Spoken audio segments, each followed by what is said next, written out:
Hello, everyone, and welcome to today's SCORE Fairfield County's live webinar on basic IT trends. This is the third in our series of IT webinars. I'm Bob Hogan, the webinar coordinator today and a business mentor here at SCORE Fairfield County, and I'll be your host. Our presenter today is Bud Freund. More about Bud in just a moment, but first some brief information on SCORE. SCORE has a national organization with about 300 plus offices across the country, and we have over 11,000 volunteers, started in the mid-1960s and part of the Federal Small Business Administration. Here at SCORE Fairfield County, we have over 100 volunteers with a wide range of industry, process, subject matter expertise, and we offer three primary value-added services for small business owners. We offer a wide range of educational workshops and webinars like we're putting on at the moment. We offer one-on-one counseling to small business entrepreneurs, and that can be done either face-to-face, by telephone, email, or Skype. And we also offer extensive resources on our website, including a network of subject experts that can be at your disposal. Our next webinar will be on Tuesday, July the 11th, when Cliff Enico will present Financing Your Small Business or Startup Enterprise, and you can get more specifics on our website at fairfieldcountyscore.org. Some useful information about today's event. We are going to end it sharply at 1 o'clock, and the conference is being recorded.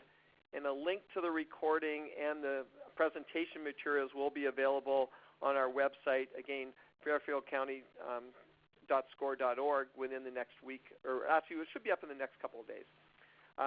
We have set aside time for the Q&A at the end of Bud's presentation, so if you have a question, there's a chat window at the bottom left-hand corner of your screen. Please put your questions in there as we go along, and we'll also reserve some time at the end, and we'll take those questions. It's now my pleasure to introduce our speaker today. Bud Freund is a frequent SCORE workshop presenter as well as a certified SCORE mentor that focuses on technology tips, tricks, topics, and trends. He's been teaching technology to users of all ages, from elementary school to retired octogenarians and families looking for reasonable, cost-effective hardware and software solutions for almost 20 years. So with that, I'll turn it over to Bud. Bud, it's all yours. Thank you, Bob. Hello, all. Thank you for joining us, and there's a lot to cover, and I wanted to break it into three different areas, which are going to be commerce, security, and communication. So, moving right along, let's get into our first area, and let's talk about fashion first and foremost, and why Boeing would decide to have Armani design that kind of a suit. It wasn't exactly my first choice of company, but what do I know about building spacesuits? More importantly, Amazon is now using the Echo with a camera in it so that you can stand there and say, do these jeans make me look heavy? And sometimes they may, and sometimes they may not. Hopefully the Echo will be nice enough to give you a polite answer in that regard.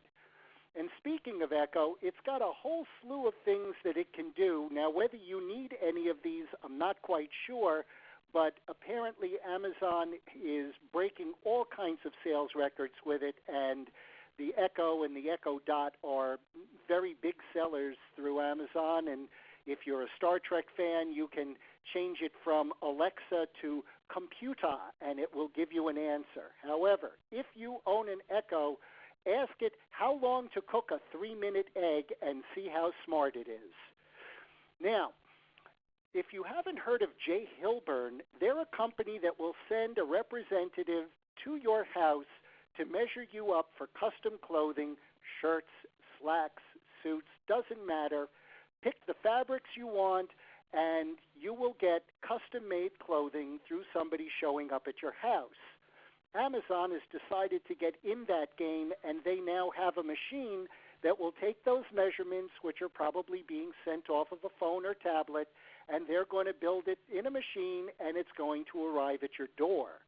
Amazon is moving into a lot of different things, as I'm sure you know, this one being a rather large purchase. And interestingly enough, coinciding with this, there was an article indicating that Amazon has a patent for a piece of software which will prevent you from window shopping when you're in their store. In other words, if you see Windex on the shelf for $2.99 and you are on the Whole Foods Wi-Fi, you will be blocked from finding other stores selling it cheaper. However, if you turn off the Wi-Fi and go through your data plan, Amazon can't block you. Now, if you're in business, I would recommend you take a look at those 8 Amazon places or things that are available through Amazon, because if Amazon is touching an aspect of your business, you may want to start to think about how you're going to be staying in business, because the changes to traditional stores are considerable. And as previously mentioned, this webinar will be available for download, so if you don't read through it all now, it will be up there for you to get at a later time. But we are seeing massive amounts of change, and we are seeing old familiar stores. I bought my first stereo at Radio Shack, and it's going away. So these are things that are making a change in our society and how things work, to the extent that I never thought I'd see the day that my shoes were going to be 3D printed. And between Adidas and New Balance, they're going to measure your foot and make you a shoe with a spray printer. It's pretty scary. And it's traveling into watches as well. Tag Heuer, Movado, all of these people are now getting into the technology game, because we have older people with disposable income who are now getting familiar with how to use it. When you've got people with disposable income, you can connect to them, you can sell to them. There are many fears in the automation and computerization of the world that jobs are going to go away. However, in the case of Panera Bread, they figured out how to get their ordering down so well that they're hiring people to fulfill the orders. So I'm not sure that technology is going to make work go away as much as it's going to change the work and change business. Another industry that will change is going to be insurance, because once you have self-driving cars, they're not going to be distracted by your wife or your child. They're just going to focus on the road, and because you have a safe driver, you're going to get a lower insurance rate. Good news for the consumer, bad news for the insurance salesperson. And speaking of travel, if you wanted to hitch a ride on Jeff Bezos's rocket ship, this is what the interior is going to look like. I'm not sure what the exterior is of, but it looks like a fairly comfy seat. However, I saw this, and I thought it was rather disturbing that at an Amazon sales meeting or whatever of the big meetings that corporations have, there was Mr. Bezos sitting inside of a machine that I saw in Avatar. That's the machine that Avatar had, so we're coming to it, folks, really quickly. And this I also found to be interesting, because that really warm phone in your pocket may be a thing of the past. And, of course, we know that between the time of the discovery of these products and their being brought to market, there is always some time, but it's all coming down the pike. Also in technology, this is a really interesting quick story as well. One of my customers is a home inspection service. He uses a heat camera to inspect walls, inspect windows, determine where exactly you're going to have heat loss in a house. And it turned out that the plumber who had built this house had connected the hot water heater to the toilet. So every time you flushed, you were using hot water instead of cold water. This is a really good negotiating point for the future buyer of the house. Not a good point for the owner. And speaking of ownership of homes, it looks like you're going to be able to start negotiating the price of the apartment that you're going to be living in at some point in the future, similar in style to eBay. So, goes to the highest bidder. Now, this is GE, which brings good things to life to everybody but the state of Connecticut. They are also getting a new CEO. They are collaborating with Amazon so that the lamp that you have is also connected to Alexa, so it will shine light, it will turn on, it will play music, it will be your alarm to wake you up in the morning, and they are reinventing some of the products that we knew growing up and will now be a collection of several different things all at once.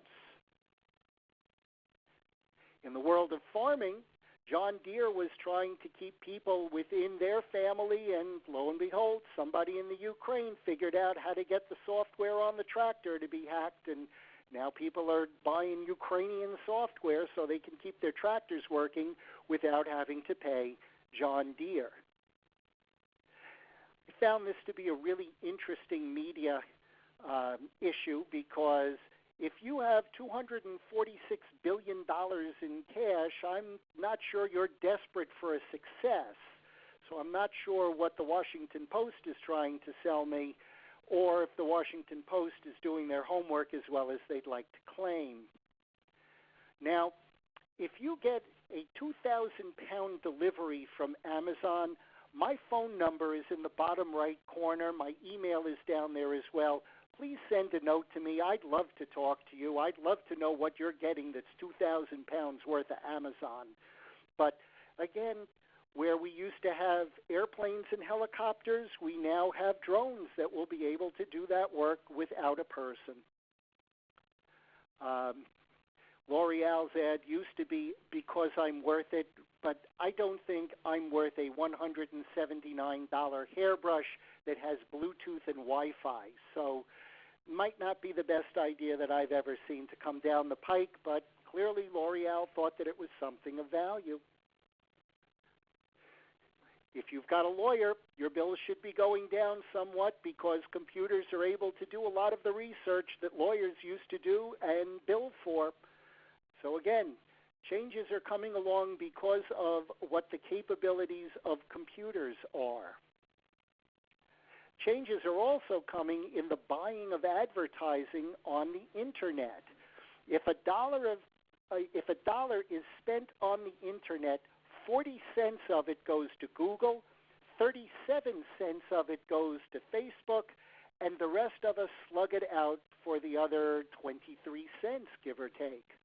Now, the difficulty that these large players are starting to face is that where you might have asked for advertising for news organizations, now media buyers as well as media viewers are getting savvy enough to say, but I don't want my news on MSNBC or Breitbart.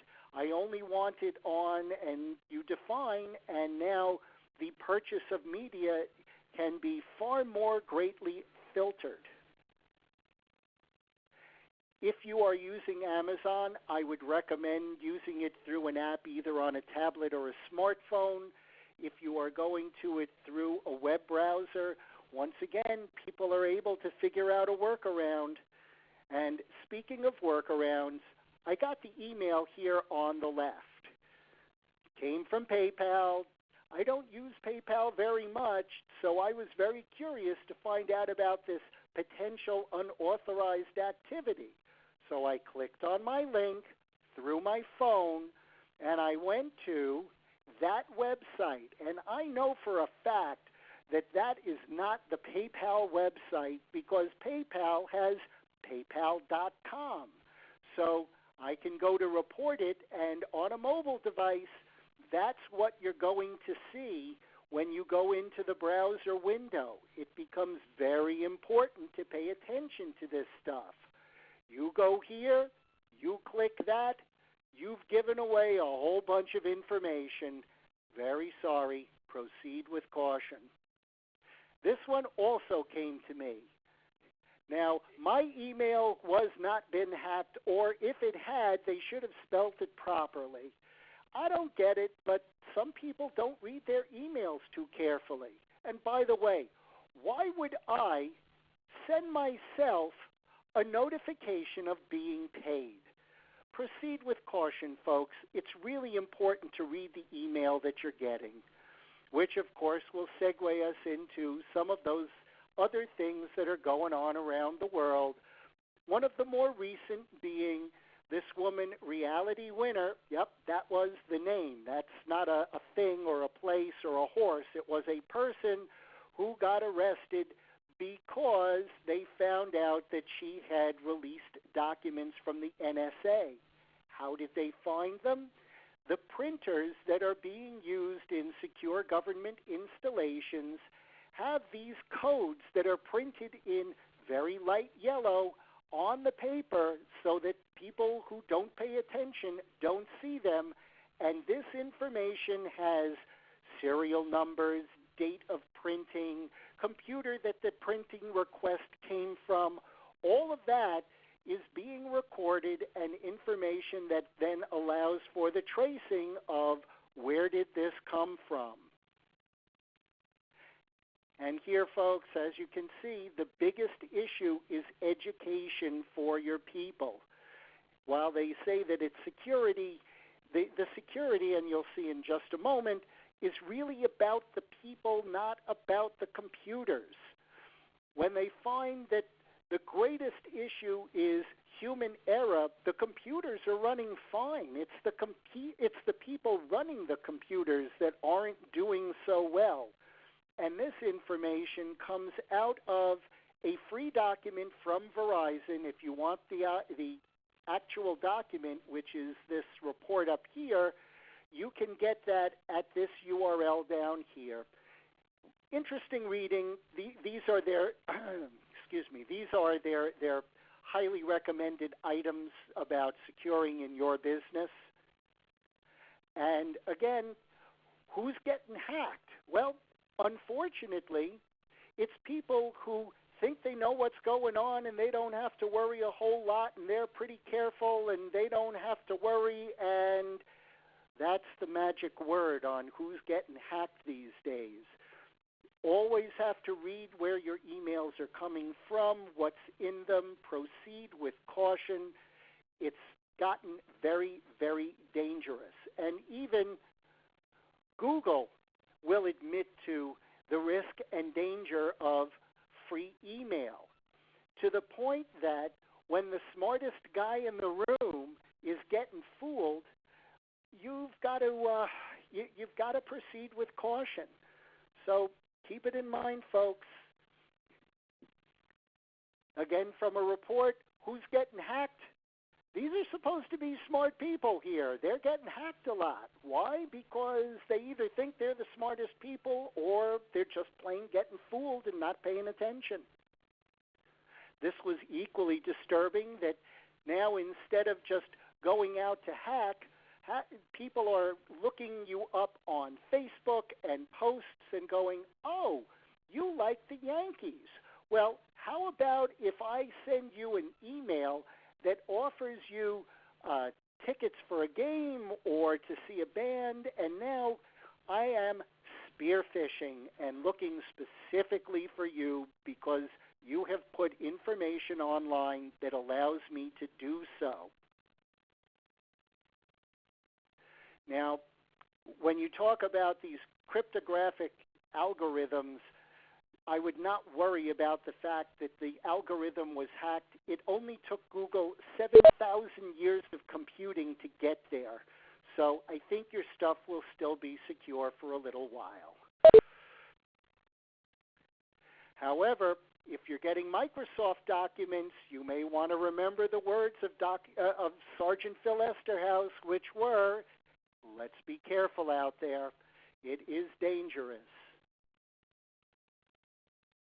And when you start to add devices to your network, you are adding points of entry. So it becomes very important, whether it's a thermostat or it's a switch to turn on lights, regardless of what it is, change the password on these devices, because once you know what the default password is, somebody can get in.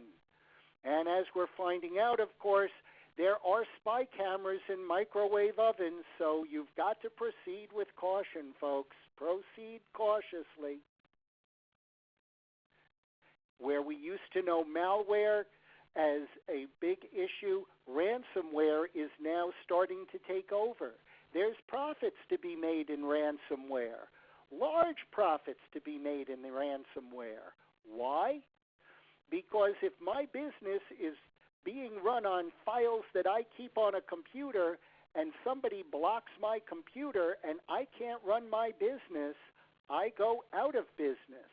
And if my memory is correct, about 1/3 of businesses that get hacked shut their doors within 2 to 3 years. So this is something that is becoming enormously prevalent. These are the primary areas that people are targeting because they're easy. If your users aren't being educated, they're going to get fooled. If you're not changing passwords on these Internet of almost everything devices, proceed cautiously. If you've got a factory and you're not upgrading systems, older systems are hackable. Cars are now hackable too. Want to cry? You bet. It was determined that it came out of North Korea. That was a recent read that I did. And they were trying to raise money. If you're a fundraiser, I don't recommend ransomware as a style of raising money. It didn't work very well for North Korea. However, that list went from 200,000 people to about 300,000 computers being hit over 150 different countries. And what's more disturbing is that companies like FedEx and the British healthcare system got caught. Now, contrary to the initial statements that indicated that it was Windows XP devices, the reality is that it was more Windows 7 devices that hadn't been updated. Do your updates. It is enormously important to do your updates. Why? Because in this IBM report, 95% of all of the issues were human error, and if you can stop gaps somewhere down the line, it's very important. Again, one other item here of note, we've got an article where they were talking about Hitachi making sure that all of their machines are going to be fully secure against attacks. Well, here's the question. If 95% of these incidents are human error, how are you going to fully secure 95% of your people in 3 days? That's a lot of education in a very short period of time. Also, proceed cautiously with the information that you give to both Microsoft and Apple. Spotlight on Apple computers is basically gathering information from you, just like Google does, just like Microsoft Windows does. These things can be turned off, and it is a recommendation that you do a little bit more of what you do online privately. This was a really good article out of the Times indicating ways that you can prevent other apps from gathering your data. So you may want to look that one up and get a few suggestions on what to do with the mobile devices that you use. And companies are getting fooled on what they're sending out the door. So again, it's important to proceed cautiously because you could get a thumb drive that could turn your laptop into a paperweight. You could get a thumb drive at a meeting that's recording everything going on, or you could get a thumb drive that's going to provide protection for your computer and the people in your company. So again, just words of caution. Sorry to be repeating myself. I am not an advocate of password managers. It was only a matter of time until this issue occurred. I am a huge fan of hiding stuff in plain sight. In other words, create a document on your computer that's either called birthday list or 2017 holiday gifts or whatever innocuous name, and then put all of the stuff in there, because if you have a file that's called passwords and other top secret information, people will find it and they will use it. This is also not the item you want to leave on your desk with that great big sign on it. Probably not the smartest thing you ever did. Proceed with caution, please. And understand that as we provide more people with technology as a service, we become liable and we may need to remediate if we are hacked. And the cost of that hack is $158 per record. Now think about this, folks. Yahoo had 1 billion accounts hacked. If this had been in place at the time that Yahoo was hacked, they would have filed for bankruptcy. Now, I could be a little bit over the top on this, but if you are offering me free software from a Russian company that provides cybersecurity, somehow I'm getting a major disconnect on all of those words. But again, I read the newspaper very often, so do as you want, but this to me would not be the first choice. Also, while we thought that those fingerprints are going to be really useful, only I have my fingerprint, unfortunately, a piece of Scotch tape can lift your fingerprint off of that button on your iPhone, and then it can be replicated, and then it can be used. So proceed cautiously. And speaking of that caution, yes, I cannot stand two-step authentication, and my iPhone now requires it if I go to do an install of something or I go to do a log on from a different place. However, with two-step authentication, you are providing yourself with a higher level of safety. Think of it as a double lock on your door, and many of us do have two locks on our doors. Also, two-step authentication. I want to walk you through this for just a moment. The first article in the top left corner here was written in 2013. We just heard Mr. Clapper speaking in Congress a couple of weeks ago. Now, if you had read this article, it would be a really tough item to run a presidential campaign from a Gmail account where your password was password. So that's, come on, folks. These are supposed to be the smartest people in the room, and I'm not impressed. More importantly, this article here by Mr. Manju, I'm really sorry, but email was not the big loser this year. Email did exactly what it was supposed to do. The people who used it badly, they lost. But email didn't lose. Email did exactly its job.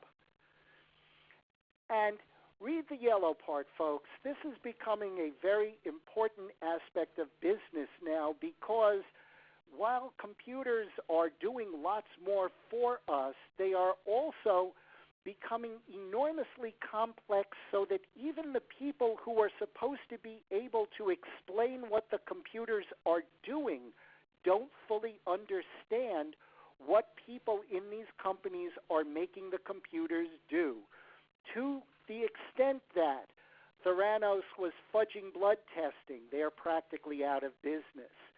Tanium was linking into hospital databases to do demonstrations. That's a HIPAA violation. They will probably go away. And when people finally took some time to look through the antivirus data that these people were presenting, they found that their information was completely impossible. And then, of course, we'll talk a little more about Uber. It's fun to pick on Uber right now and very easy to do. Grayball was a piece of software that had figured out that if you were working for, let's say, the local New York City government, and you asked to be picked up by an Uber vehicle, Grayball would tell you, oh, all the Uber vehicles are occupied right now. You can't get an Uber. And they were basically fooling the local authorities into either thinking that they were not doing as much business as they were, or weren't doing any business at all. So ugly stuff, really, really ugly stuff. And just because you put your software and your data and your files and your information online doesn't mean it becomes somebody else's responsibility. This is still your stuff.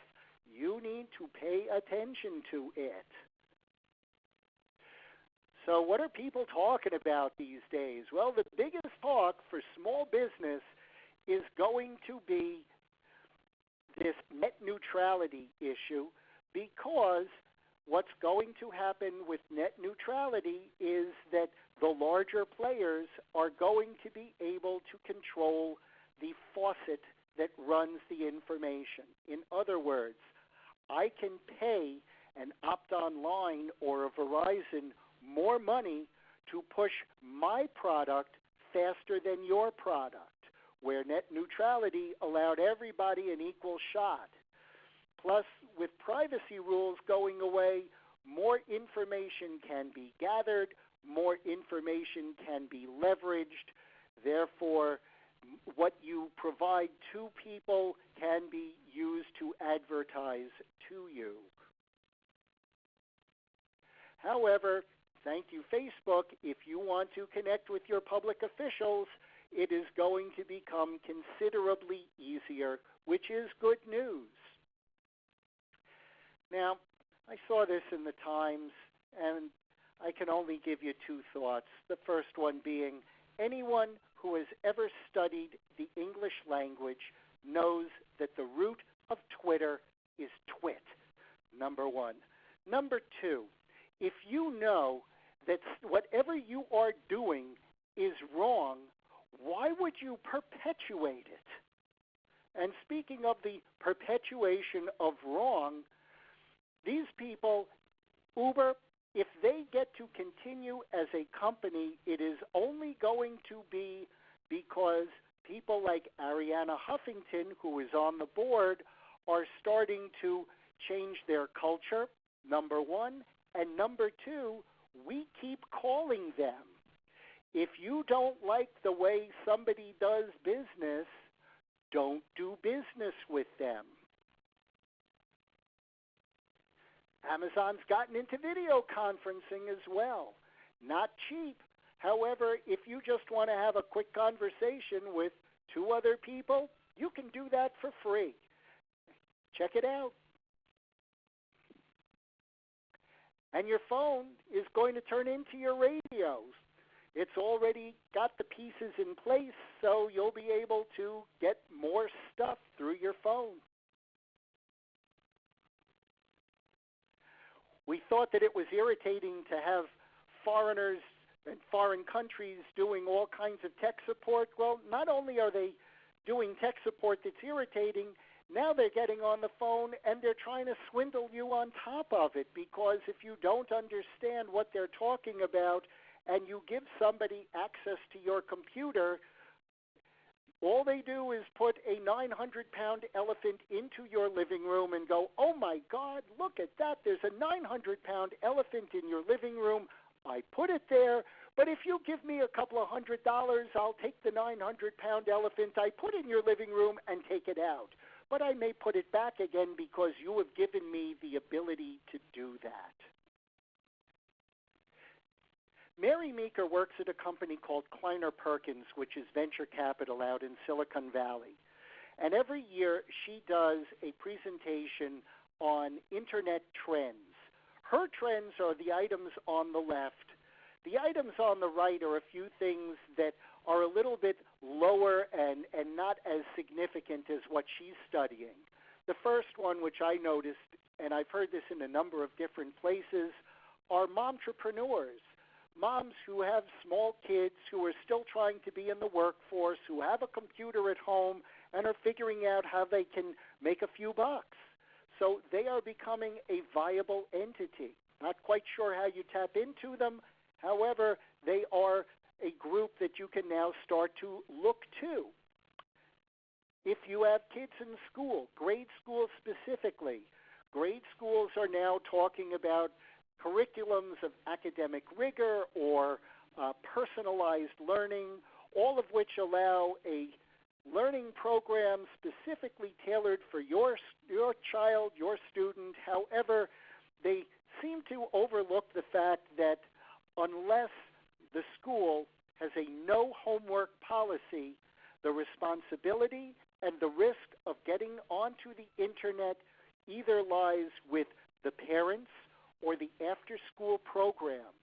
So this is an area in dire need of creating a baseline of common knowledge and best practices to safeguard these individual school communities. Something to consider.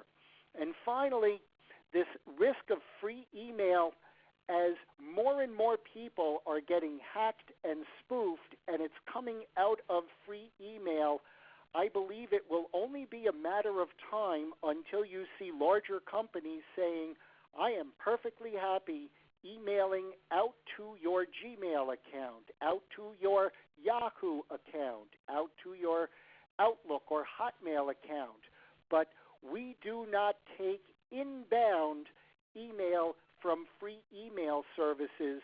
You are going to have to subscribe to an email service because we need to safeguard our data, and free email is becoming far too great a risk for us. Steve Ballmer created this usafacts.org website, and you can get an enormous amount of information on our government and local governments. If you work your way through here, it's really well built. It's really informative. There may be aspects that you need for your company. I would recommend you check them out and see if there's something there of value. And last but not least, Bill and Melinda Gates have created the Bill Gates Foundation, and Warren Buffett has a few extra shekels to contribute. And every year, the Gates Foundation sends Mr. Buffett a letter about what they've been spending his money on. And I have to say, having read through this, he's doing good. It's nice to be able to say, after making all that money, that he's really doing something good for the planet. Worth taking a look at if you're curious to see what's going on. And finally, if you have any questions, I'm on top, and our local SCORE chapter is listed below. And by the way, that website is budley.live, because if you go to budley.com, you are going to get the Uber of marijuana delivery in California, and that is not me. Thanks for listening, folks. And if you've got any questions, I'm very happy to answer them. I'm going to flip the switch on my headphone and push it back over to Bob. Thanks, Budley. As Budley said, we have lots of time here for questions, or perhaps, Budley, I know you're traveling at like warp speed there. I know he'd be glad to go back to any one of these topics as well. So we'll just open it up. A reminder, the chat screen at the bottom left corner is available for questions, and we do have lots of time available, and we'll be glad to take your questions on anything that Budley covered or any related items. Happy to help, folks. Got a question? Throw them out. Okay, Budley, we've got one here from Tara Preston. What does the acronym IOAE stand for? In the media, it's known as the Internet of Things, IoT. I prefer to call it the Internet of almost everything, because everything seems to be getting connected to the Internet now. Your refrigerator will connect to the Internet, and it will send you a note that says, because of the weight on shelf number 2, you need to get milk. Your thermostat is going to be connected. You can regulate that. If you have a swimming pool or a hot tub, you can turn them on from your phone. I call it the Internet of almost everything. And again, just to reiterate, as you are getting these devices, whether it is a router or something that's going to make your house, quote unquote, smarter, change the default password, because otherwise everybody can go online. They can go to Cisco or Belkin or Netgear and say, what is the default password for the XYZ router? And if you haven't changed it, people can access your network. Anything else? Fire away, folks. Thanks, Bud. I'm sure there's more out there. You covered a lot of materials. So, would anyone like me to go back to anything? Please let me know. I'm happy to go backwards. As we mentioned earlier, this file will be available as a downloadable or reviewable item, which you can hit the pause button. Fortunately, Bob did not hit my pause button, and you'll be able to go through it at a slower pace and take some of that additional information. Thanks. Thanks, Bud. Again, questions here. Let's try and use the time here, folks. I know this is a big area, and as Bud says, he would be glad to go back or to elaborate further on any of the aspects that he covered today. It's a pretty fast-moving topics, fast-moving area. By the way, just for the record on this, I am gathering information on pretty much a daily basis from the New York Times, the Washington Post, the Wall Street Journal, the Stanford Advocate, and I use the Google News and Weather app, which is one of the best news aggregators I have ever seen because it will pull information from a number of different places. Okay, we do have a couple of questions here.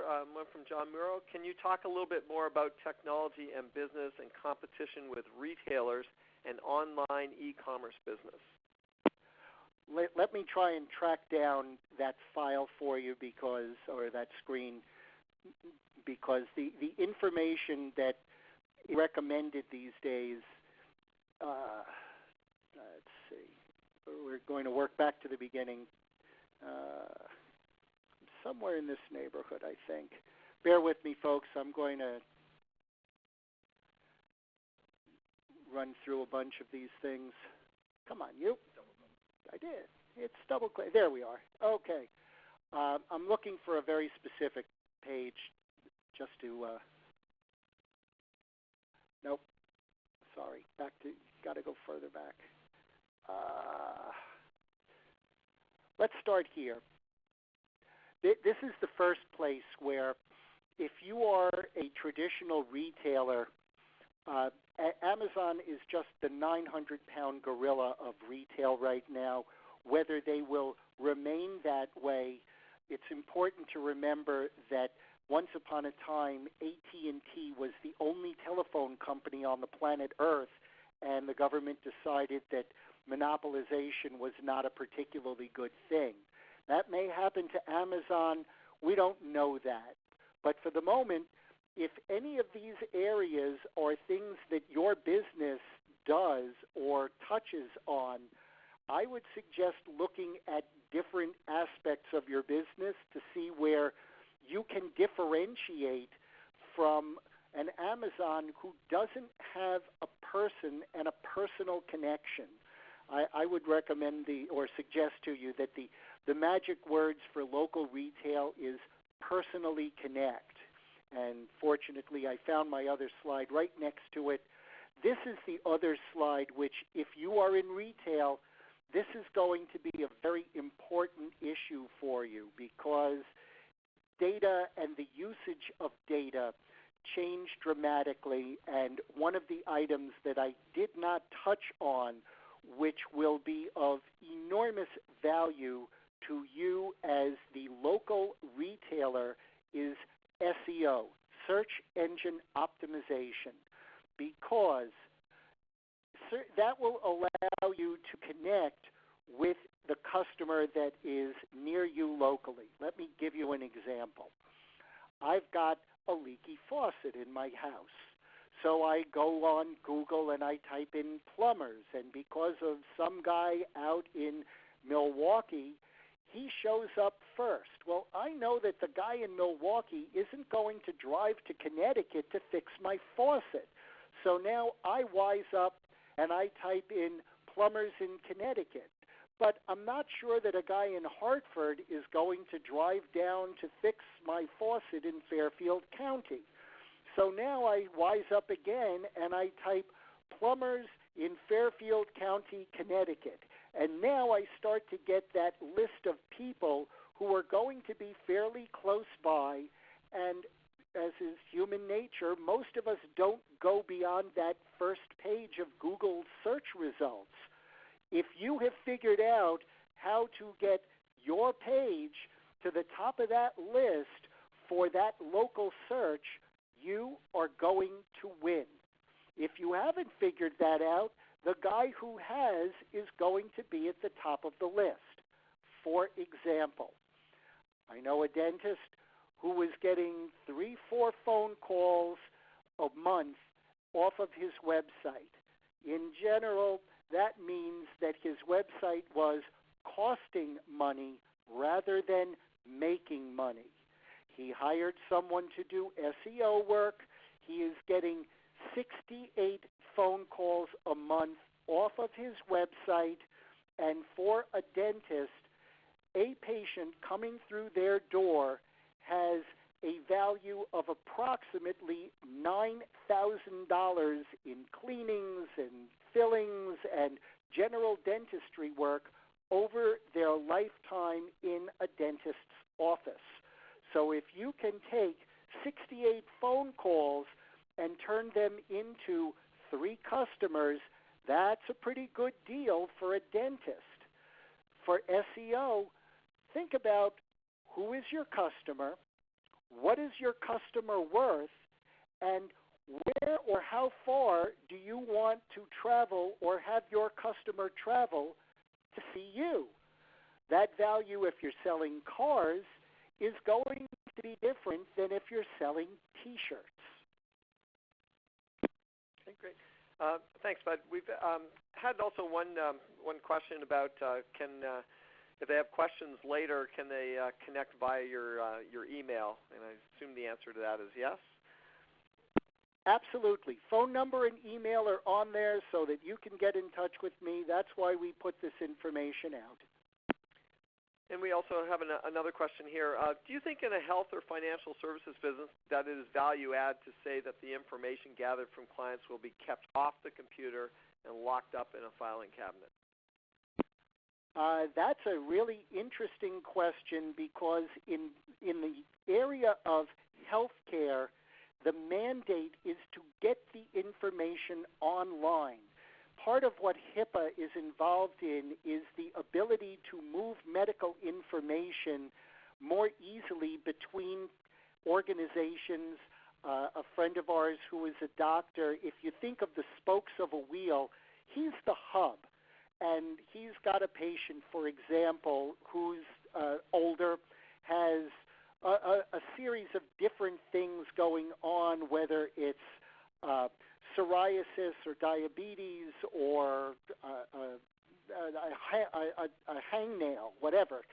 A single doctor in the center now needs to start aggregating that information that the doctor who's treating diabetes is going to have one set of medications. The doctor who's treating psoriasis is going to have a different set of information. If there's a central pivot point that looks at these and says, well, if you're giving him medicine A and you're giving him medicine R, A and R are going to have adverse reactions. You guys have to rethink what you want him to have. So in the world of healthcare, information online is critically important. In the world of finance, most of the financial information that people are gathering is already online. Bloomberg made a bloody fortune because he was providing almost real-time financial information which people could then take and convert into spreadsheets. If you have a financial advisor who happens to be at a bank, banks are putting all of this information online because, for instance, if you are banking at Chase, there are multiple branches, and let's say your financial person's main office is downtown Manhattan. Well, you don't want to have to go to downtown Manhattan to meet with him. He can come up to Norwalk, Connecticut, and he can meet you at the Norwalk branch. He should be able to log on to a computer at the Norwalk branch and through something called roaming profiles be able to get to his computer information that he created in Manhattan in Norwalk, and it all becomes available.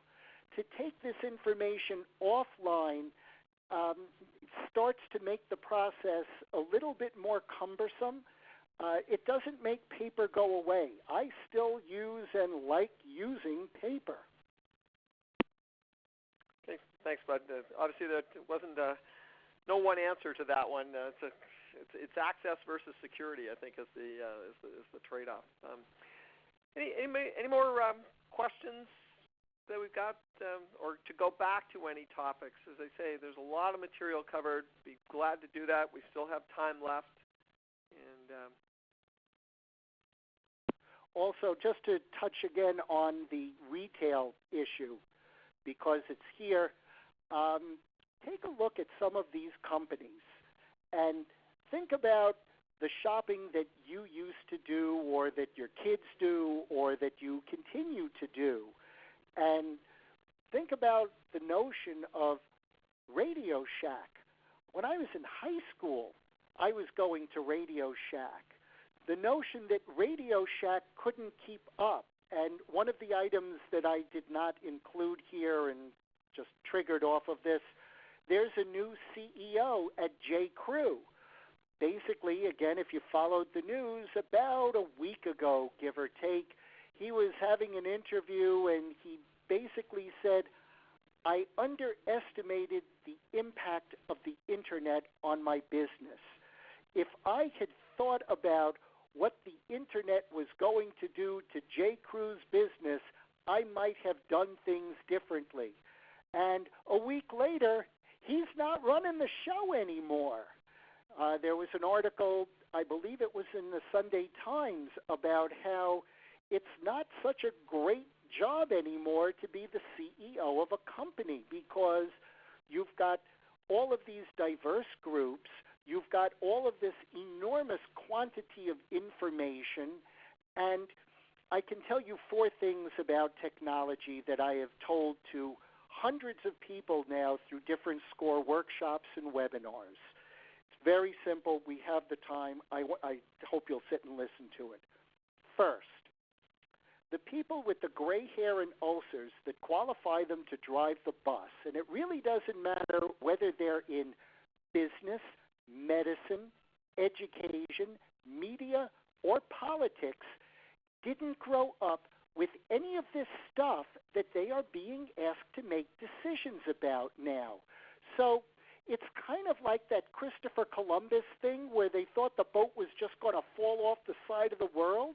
They really don't know exactly where this stuff is going or what the impact of the stuff that they're doing is actually going to be.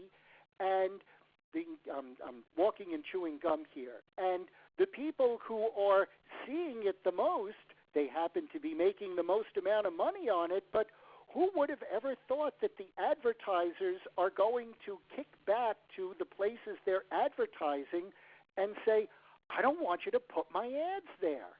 So people with gray hair and ulcers have very little idea of the stuff that they're being asked to make decisions about. 2, the ability to afford the latest gadget, gizmo, or widget has no bearing on the owner's ability to use or understand it. I have had the opportunity to tell a Harvard Medical School graduate that their printer would work better if they put paper in it. You can't invent this stuff.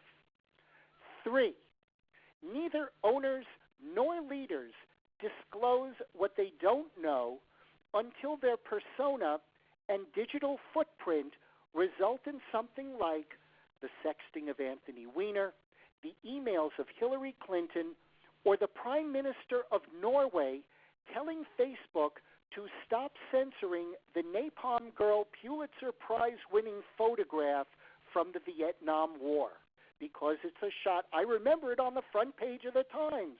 naked girl running down a street.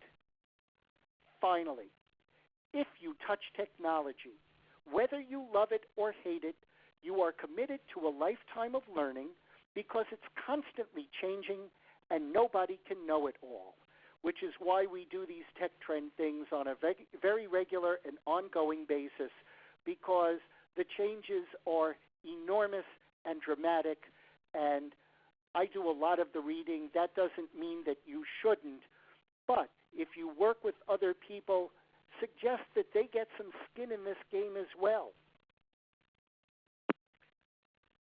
Okay, Bud, thanks very much. Folks, I think we're reaching the end of our time, and there's no further questions. So I think at this point I'll just remind you of our next webinar again is in a few weeks on Tuesday, July the 11th, again at noon Eastern Time. And it's going to be financing your small business or startup enterprise. So if you're interested in financing topics, Cliff Enico will be presenting that. So I'd like to thank you all on behalf of SCORE for attending today's webinar. You will receive a feedback form by email after the session, so we'd appreciate if you'd fill that out. It would help us greatly. And a big thank you to Bud for the presentation today, and have a nice day, everyone. Thank you.